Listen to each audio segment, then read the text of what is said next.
The whole assembly of the Israelites gathered at Shiloh and set up the tent of meeting there.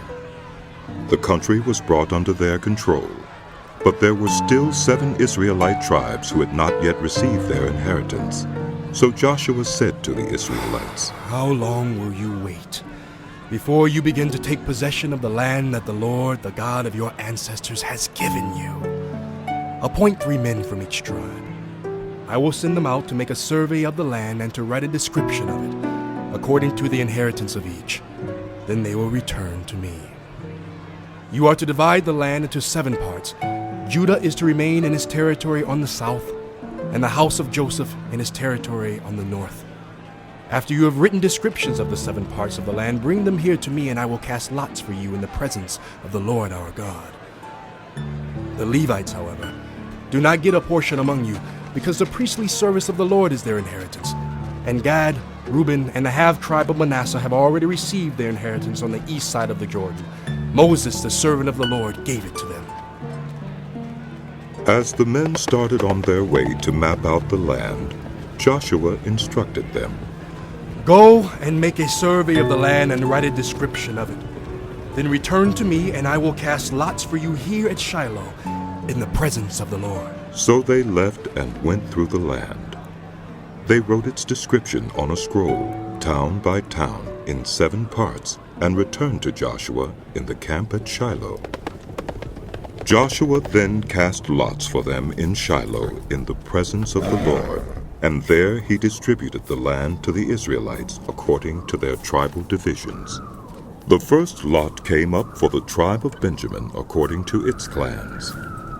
Their allotted territory lay between the tribes of Judah and Joseph. On the north side, their boundary began at the Jordan, passed the northern slope of Jericho, and headed west into the hill country, coming out at the wilderness of Beth-aven. From there it crossed to the south slope of Luz, that is, Bethel, and went down to Ataroth-Adar, on the hill south of lower Beth-horon. From the hill facing Beth-horon on the south, the boundary turned south along the western side and came out at Kiriath-Baal, that is, Kiriath-Jearim, a town of the people of Judah. This was the western side. The southern side began at the outskirts of Kiriath-Jearim on the west, and the boundary came out at the spring of the waters of Naphtali. The boundary went down to the foot of the hill, facing the valley of Ben-Hinnom, north of the valley of Rephaim. It continued down the Hinnom Valley along the southern slope of the Jebusite city, and so to En-Rogel. It then curved north, went to En-Shemesh, continued to Goliloth, which faces the pass of Adummim, and ran down to the stone of Bohan, son of Reuben. It continued to the northern slope of Beth-Arabah, and on down into the Arabah. It then went to the northern slope of Beth-Hoglah and came out at the northern bay of the Dead Sea, at the mouth of the Jordan in the south. This was the southern boundary. The Jordan formed the boundary on the eastern side. These were the boundaries that marked out the inheritance of the clans of Benjamin on all sides. The tribe of Benjamin, according to its clans, had the following towns: Jericho, Beth-Hoglah, Emek Keziz, Beth-Arabah, Zemaraim, Bethel, Avim, Para, Ophrah, Kephar Ammoni, Ophnai, and Geba, 12 towns and their villages. Gibeon, Ramah, Beeroth, Mizpah, Kephirah, Mozah, Rekem, Irpeel, Taralah, Zelah, Haelef, the Jebusite city, that is Jerusalem, Gibeah, and Kiriath, 14 towns and their villages. This was the inheritance of Benjamin for its clans. The second lot came out for the tribe of Simeon according to its clans. Their inheritance lay within the territory of Judah. It included Beersheba or Sheba, Moladah, Hazer Shaul, Bela, Ezem, Eltolad, Bethuel, Hormah, Ziklag, Beth Marcaboth, Hazer Susa, Beth Lebaoth, and Sharuin, 13 towns and their villages. Ain, Rimmon, Ether, and Ashan, 4 towns and their villages, and all the villages around these towns as far as Baalath-beer, Ramah in the Negev. This was the inheritance of the tribe of the Simeonites according to its clans. The inheritance of the Simeonites was taken from the share of Judah, because Judah's portion was more than they needed. So the Simeonites received their inheritance within the territory of Judah. The third lot came up for Zebulun according to its clans. The boundary of their inheritance went as far as Sarid. Going west, it ran to Maralah, touched Dabasheth, and extended to the ravine near Jokneam.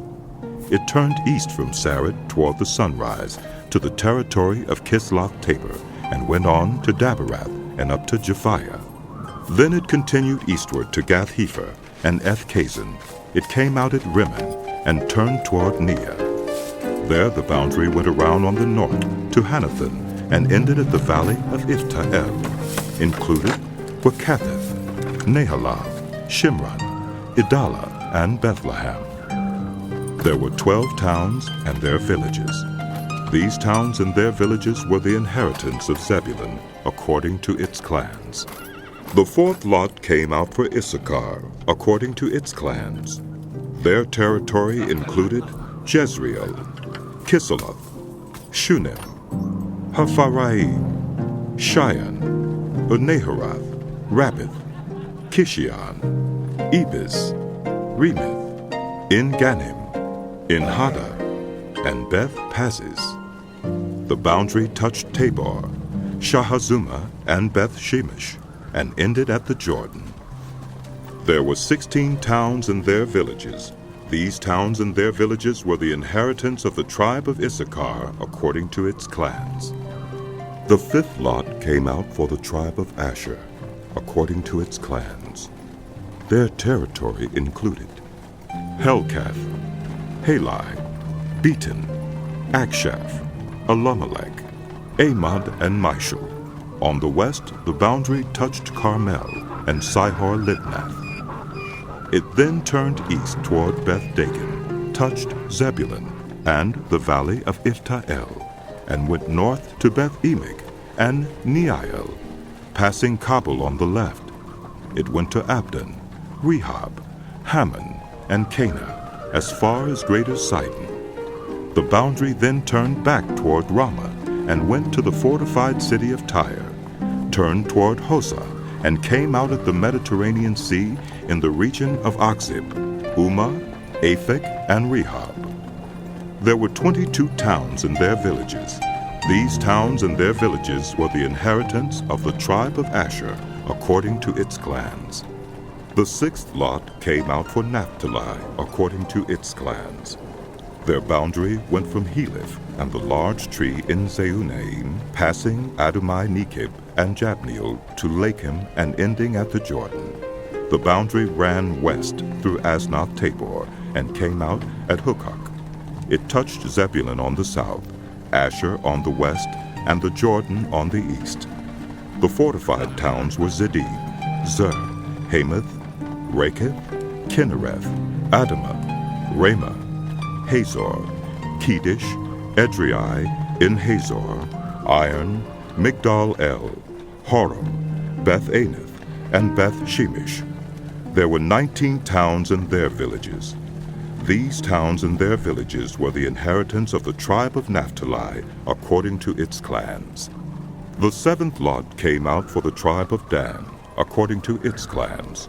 The territory of their inheritance included Zorah, Eshtaol, Ir-Shemesh, Sheolabin, Ajalon, Iflah, Elon, Timnah, Ekron, Eltekah, Gibbethon, Beolath, Jehud, Beni-Berak, Gath-Rimmon, Mijarkon, and Rakin, with the area facing Joppa.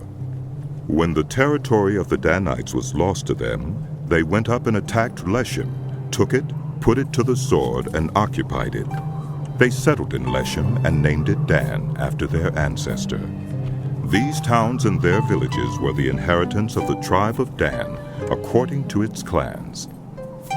When they had finished dividing the land into its allotted portions, the Israelites gave Joshua son of Nun an inheritance among them, as the Lord had commanded. They gave him the town he asked for, Timnath-Serah, in the hill country of Ephraim, and he built up the town and settled there. These are the territories that Eleazar the priest, Joshua son of Nun, and the heads of the tribal clans of Israel assigned by lot at Shiloh in the presence of the Lord at the entrance to the tent of meeting. And so they finished dividing the land. Then the Lord said to Joshua, "Tell the Israelites to designate the cities of refuge, as I instructed you through Moses, so that anyone who kills a person accidentally and unintentionally may flee there and find protection from the avenger of blood. When they flee to one of these cities, they are to stand in the entrance of the city gate and state their case before the elders of that city. Then the elders are to admit them into their city and give them a place to live with them. If the avenger of blood pursues them, the elders must not surrender the accused, because they killed their neighbor unintentionally and without malice, aforethought. They are to stay in that city until they have stood trial before the assembly, and until the death of the high priest who is serving at that time. Then they may go back to their own home in the town from which they fled." So they set apart Kedesh in Galilee in the hill country of Naphtali, Shechem in the hill country of Ephraim, and Kiriath Arba, that is, Hebron, in the hill country of Judah. East of the Jordan, on the other side from Jericho, they designated Bezer in the wilderness on the plateau in the tribe of Reuben, Ramoth in Gilead in the tribe of Gad, and Golan in Bashan in the tribe of Manasseh. Any of the Israelites or any foreigner residing among them who killed someone accidentally could flee to these designated cities and not be killed by the avenger of blood prior to standing trial before the assembly.